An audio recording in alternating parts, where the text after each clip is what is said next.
So Resetto is a really cool app. Providers will write a prescription for a patient with opiate use disorder to use this app, and it functions as a CBT tool that works usually alongside Suboxone treatment, and it will use contingency management, which uses reward incentive-based therapy, so that when patients are engaging in their CBT modules, communicating with their providers, submitting negative urine tox screens, they'll get digital rewards. The app is a provider-based app because it is used as part of a structured treatment plan where providers are using medical supervision to monitor a patient's engagement and adherence through the app, allowing them to intervene when necessary to help patients remain in treatment. They can look at their progress through their activities and intervene when necessary. They can use real-time data to make treatment adjustments and provide additional support. It facilitates communication between them and their patients, allowing for discussions on progress, challenges, and barriers to success. It can also be used as a compliance tool, helping them document treatment adherence, whether that's for insurance proof or for a court mandated adherence to substance use disorder management, or just for the patient in general. So it is actually a super cool app, especially being in the PMH NP track. Vital Sight is also a provider-based app, just looking at it from a completely different area of medicine. It's used to track the blood pressure trends of a patient while they're at home. It's very helpful to providers because it connects directly to electronic medical records, so they can get real-time updates without extra work.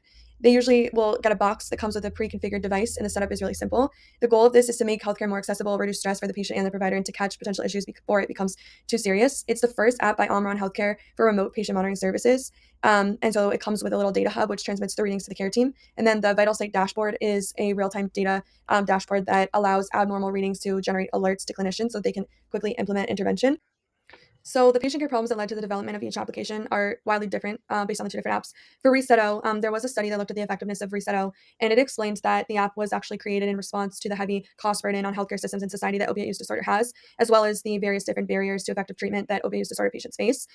So those two things created a cycle of patients really needing help with opiate use disorder, not having access, continuously using emergency rooms and hospital visits as a replacement of what could be outpatient services, which is why they created the Resetto app. Vital Sight, obviously, we know hypertension is a huge global issue. And then in the United States, it's a leading cause of various different health issues, and it costs a lot of money every year for why people are using hospitals and doctor offices and why people are getting sicker. And the app was intended to help address the crisis of hypertension, provider shortages, limited healthcare accessibility, and aging population crisis. So there are various different social, ethical, and legal considerations of the use of Resetto. You want to make sure that they're using human support along with the app. It doesn't supplement or replace in-person therapy. Sometimes using reward-based therapy isn't successful in long-term motivation. There obviously is some accessibility issues with the fact that it is an app that requires a smartphone and internet access and requires a prescription. And then ethical considerations, the informed consent, where the data is being used. You don't want to have over-reliance on technology, patient privacy, and security. And then I looked at the company that owns Resetto, and they are a for-profit company, which obviously isn't necessarily bad, but it is something just to know. Illegal concerns, obviously HIPAA liability concerns. If someone was to overdose while using this app, could the provider be at fault for giving someone that might need a higher level of care of the app, or could the app be sued? I mean, those are all just things I was kind of thinking of. And then marketing of the app shouldn't mislead patients or overstate the effectiveness of the app. So with Vital Sight, the social, ethical, and legal considerations are pretty similar. Accessibility, it requires access to technology and physician enrollment. There's a potential for increased reliance on remote care, patient privacy and security, informed consent, bias in healthcare access depending on insurance, potential data misuse. Those are ethical, legal concerns, HIPAA compliance, liability. If the device fails, who's at fault? Could there be a lawsuit to the company or to the provider? Again, just things that I was thinking about in terms of like legality, regulatory oversight. In hospitals, we have people come in and look at all of our devices and constantly make sure things are up to date. Are they doing that at people's houses? And what is the rule with that? Do they get a new cuff every X amount of months or years? Things like that. And then who owns the data? Is it the provider, the patient, or the app? So looking at the usability and cost of these two apps, Resetto is a very easy app to use for patients. And then from a provider standpoint, it's not necessarily costly to them to prescribe an app and to have the app themselves on the phone. However, it may actually increase the workload of a provider because they do need to spend more time tracking patient progress and adherence through the app. However, it does lead to increased success in opiate use recovery. So ultimately, it's creating better patient outcomes for that provider's caseload. Vital Sight is very heavily advertised as an easy to use app for providers. It integrates with existing electronic medical record systems, and it doesn't require any extra staff. Doctors don't have to input data or find abnormal readings because it will alert them on their own. And then for patients, they don't have to do anything. It comes pre-configured, and the data automatically goes to the providers. For cost, Resetto actually reduced costs for facility-related per patient $4,008 decrease, and then this was from the control group compared to people not using Resetto. There was an increase in $170 per patient for clinician-related services, and then there was a total cost savings of $3,832 for the Resetto cohort. And then Vital Sight, there's no capital investment. The only money that providers have to put up front is for IT personnel to come in and help them set it up. And then for customers, it's usually no cost or covered by their insurance. So now to look at the ease of implementation and the comprehensiveness of both apps. For the Resetto app, it actually helps remove barriers related to geography, cost, stigma, and logistics, which makes treatment more accessible for patients, but also reduces the burden on providers. And then the study that I spoke about before, the analysis showed that Resetto led to increased use of clinician services like case management and psychiatric care, which, like I said earlier, could lead to additional provider workload, but leading to a more structured treatment support and better outcomes. Ease of implementation for Vital Site from a provider standpoint, it fits perfectly into existing electronic medical records. It doesn't require additional infrastructure, it doesn't require extra staff. It's easy for healthcare providers to adopt overall, which I think makes it extremely easy to implement.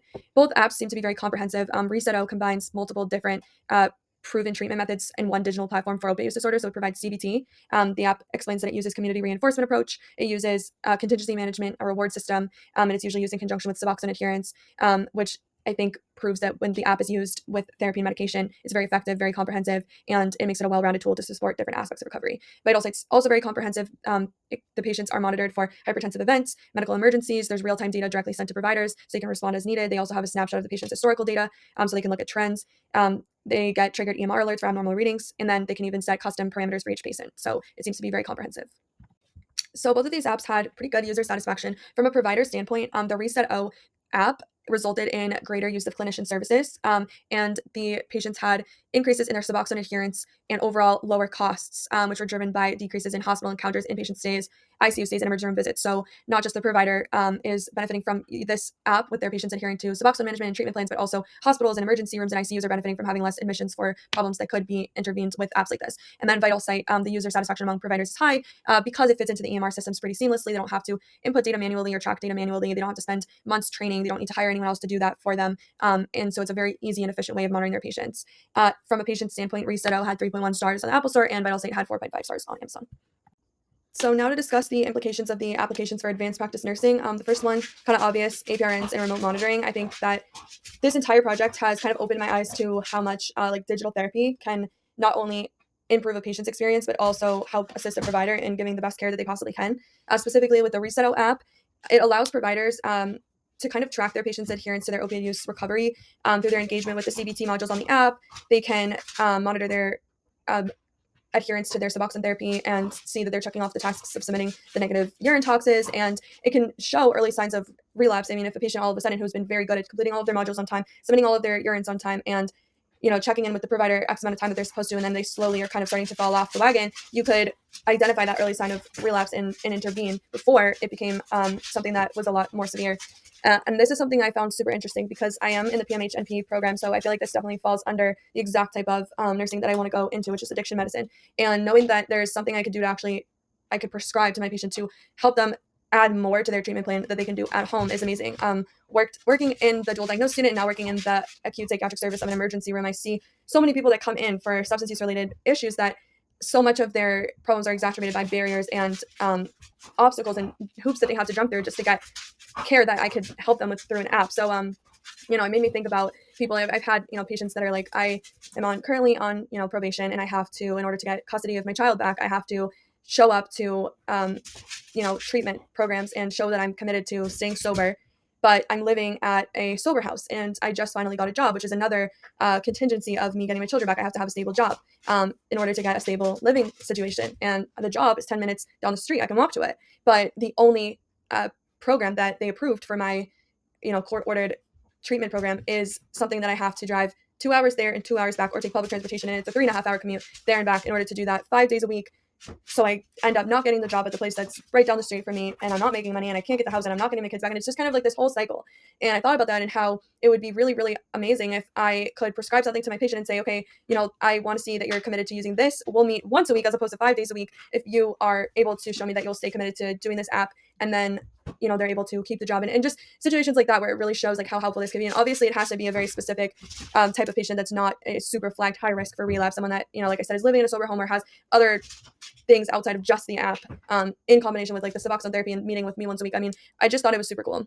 And then for Vital Sight, obviously that's letting NPs use remote monitoring to provide amazing care for their patients with looking at their blood pressure trends, looking at any alarms for hypertensive crisis. They can decrease the amount of like frequent in-person visits for blood pressure, but still have timely interventions for their patients. So both of these apps allow providers to improve the continuity of care for their patients and prevent hospital admissions and emergency room visits.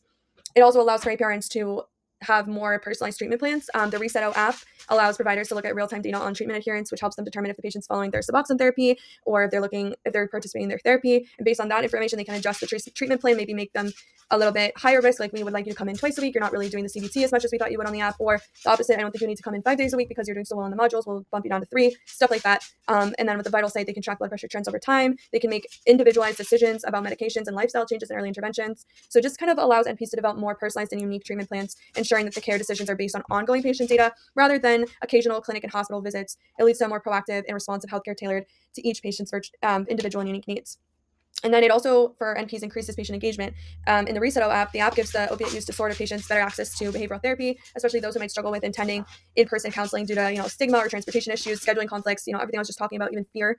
It makes therapy more accessible. It encourages greater engagement in treatment, which promotes long-term recovery. For Vital site, the patients they could be in a rural area, somewhere that doesn't have clinics every 5 minutes. So having their blood pressure monitored continuously at home may lead to less frequent hospital clinic visits where they're driving 2 hours there and 2 hours back, or like the opposite, because it's so far away, they're never going. They're going once every 2 years, and by the time they go to the next one, they've reached a point where they're at a much higher risk for a stroke. So it just helps overall improve the patient's care at such a low cost because it is covered by Medicare and most insurances. So using these apps, NPs can reach more at-risk patients and keep them involved in their care. The increased accessibility promotes better patient engagement, adherence, and ultimately leads to improved health outcomes and reduced healthcare disparities.